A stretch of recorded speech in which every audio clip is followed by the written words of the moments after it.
សួស្តីបងប្អូនទាំងអស់គ្នាថ្ងៃនេះខ្ញុំមានសៀវភៅភាសាអង់គ្លេសមកប្រៀបបងប្អូនដែលសៀវភៅនេះមានឈ្មោះថា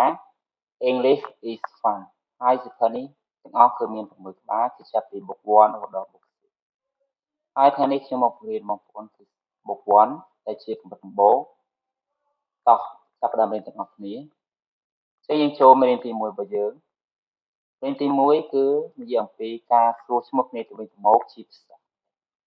តោះឥឡូវយើងអានទាំងអស់គ្នា Unit 1 តែថាមេរៀនទី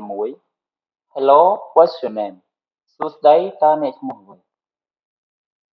ឡូវមុននឹងចូលទៅដល់ការសន្ទនាគឺយើងត្រូវរៀនពាក្យនិងឃ្លាគន្លឹះជាមុនសិនពាក្យនិងឃ្លាគន្លឹះភាសាអង់គ្លេសអានថា keywords and phrases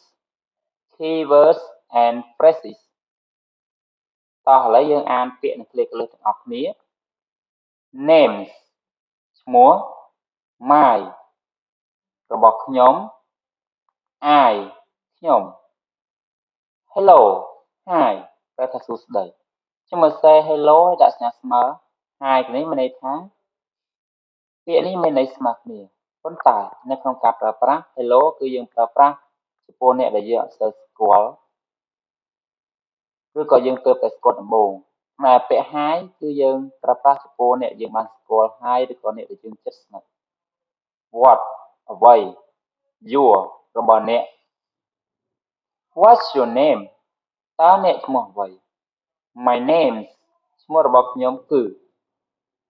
am ខ្ញុំឈ្មោះឥឡូវយើងបន្តទៀតយើងចូលទៅដល់ short form short form នេះប្រែថាទម្រង់ខ្លី my name គឺជា short form ហើយ my name is គឺជា long form am I am យើងអាចសម្គាល់ short form ឬក៏ long form បានដោយមានសញ្ញា apostrophe ហើយទោះបីជាគេសរសេរជាទម្រង់ short form ឬក៏ទម្រង់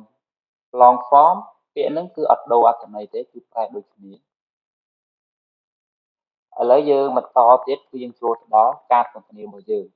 ការសន្ទនារបស់យើងថ្ងៃនេះមានតួអង្គចំនួន2គឺ Tom ហើយនិង Devi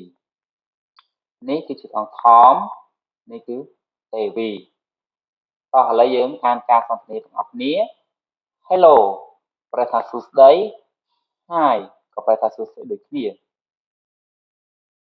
What's your name តើអ្នកឈ្មោះអ្វី I'm Devi ខ្ញុំឈ្មោះ Devi What's your name តើអ្នកឈ្មោះអ្វី I'm Tom ខ្ញុំឈ្មោះ Tom តោះឥឡូវការសន្ទនារបស់យើងគឺបានបញ្ចប់ហើយប៉ុន្តែយើងនៅមានការអនុវត្តមួយទៀតការអនុវត្តភាសាអង់គ្លេសអានថា practice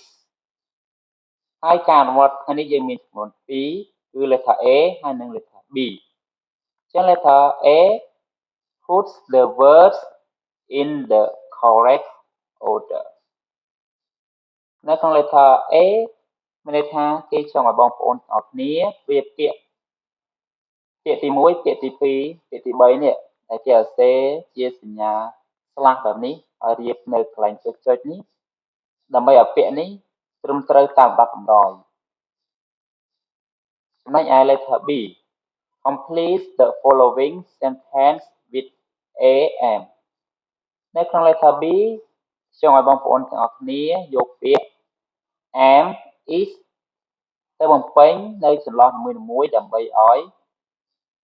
ល្បះនីមួយៗហ្នឹងមានន័យពេញលេញហើយក្នុងការបំពេញយើងអាចយកពាក្យតែមួយបានហើយបើមិនជាយក am គឺយើងអត់យក is ដាក់ក្នុងចន្លោះតែមួយទេមានន័យថាពាក្យមួយគឺប្រើបានចំពោះតែចន្លោះមួយតែបាទតកតងទៅនឹងមេរៀនថ្ងៃនេះគឺមានតែប៉ុណ្្នឹងទេបើមិនជាបងប្អូនមានចំណុចផ្សេងៗតកតងនឹងមេរៀនថ្ងៃនេះអាច comment នៅខាងក្រោមវីដេអូបានជាចុងក្រោយខ្ញុំសូមអរគុណបងប្អូនទាំងអស់គ្នាដែលចូលរួមរៀនទាំងអស់គ្នាហើយជួបគ្នានៅវីដេអូមេរៀនបន្ទាប់ទៀតសូមអរគុណ